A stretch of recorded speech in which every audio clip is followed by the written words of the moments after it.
சிம்பிளாக. இனி if else for function இந்த மாதிரி கான்செப்ட்ஸ் எல்லாம் வரும். எப்பவுமே இதை டே 1 எடுத்தோம்னா அந்த கோட்ஸ் மேலே எல்லாத்துக்கும் வெறுப்பு வந்துடும். இந்த ஃபங்க்ஷன்ஸ் கிளாஸ் இந்த ரெண்டு கான்செப்ட் தான் வேர்ல்டில் ஒரு மேஜர் பர்சன்டேஜ் இந்த கோடிங்கை விட்டு வெறுக்க வச்சது. எல்லாத்துக்கும் அது பிடிக்க மாட்டேங்குது. பட் ஆர்டர் ஆஃப் தியரி அதெல்லாம் படிச்சு தான் ஆகணும்.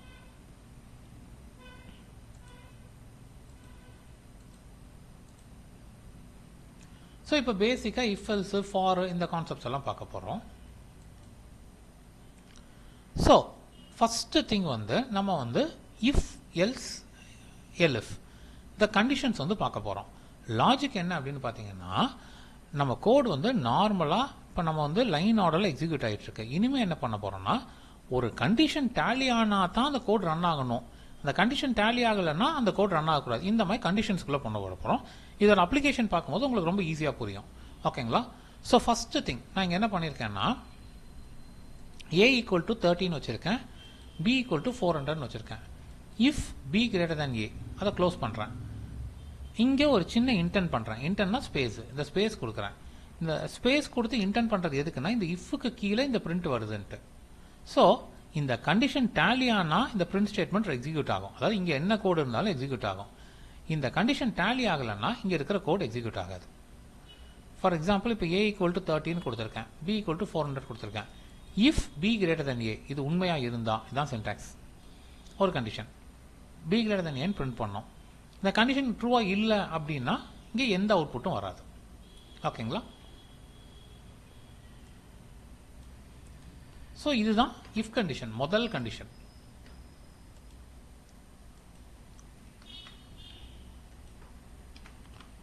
இஃப் நான் மொத்தமாக அனுப்பிடுறேன், ஒவ்வொன்றா பாருங்கள். சப்போஸ் நம்ம ஒரு இஃப் கண்டிஷன் கொடுக்குறேன், b greater than a greater than b கொடுக்குறேன். கொடுத்துட்டு எதையுமே இன்டென்ட் பண்ணாமல் இந்த ஸ்பேஸ் கொடுத்து இதுக்கு கீழே இந்த கோட்லாம் வருதுன்னு சொல்லாமல் டேரெக்டாக அடுத்த லைனில் நான் கோட் பண்ணேன்னா எரர் த்ரோ பண்ணோம். இதை எரர் சிம் அப்படின்னு அனுப்புகிறேன், இப்படி பண்ணக்கூடாது அப்படின்ட்டு. இதுவும் ஒரு கிளான்ஸ் பார்ப்பீங்க மெயிலில்.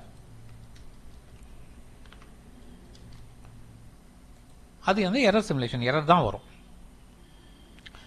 அடுத்து இங்கே பாருங்கள், இதுதான் ஃபுல்லஸ்ட் கோடு. ஒரு கோடு இப்படி தான் இருக்கும்.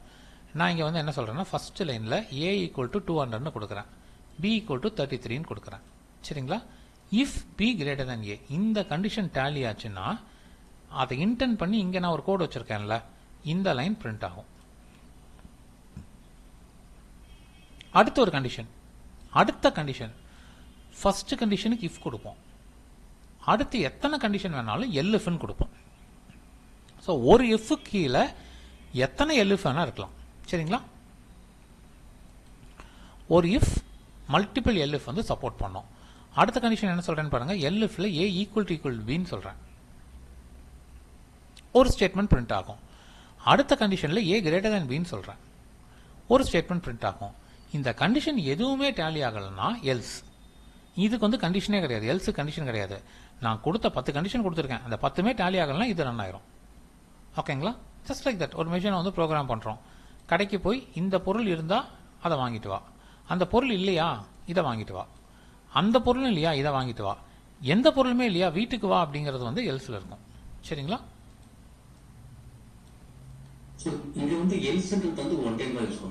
ஆமாம், அதாவது ஒரு இஃப் ஒரு எல்ஸ். எல்இஃப் எத்தனை வேணா இருக்கலாம். இது கண்டிஷனே இல்லை, ஃபைனல் வேர்ஜ். அங்கே வந்துச்சுனாலே அது எக்ஸிக்யூட் ஆயிரும்.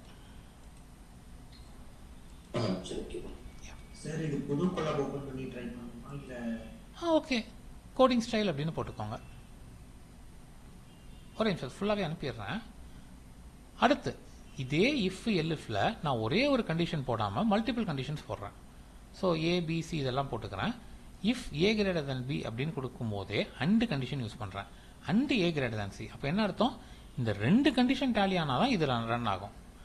எல்இஃப் எல்ஸ் இதெல்லாம் அதே தான். ஓகேங்களா?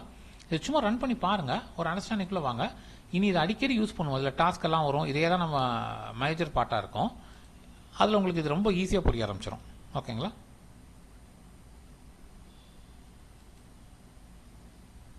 ஒவ்வொரு கோடாக ட்ரை பண்ணி பாருங்கள்.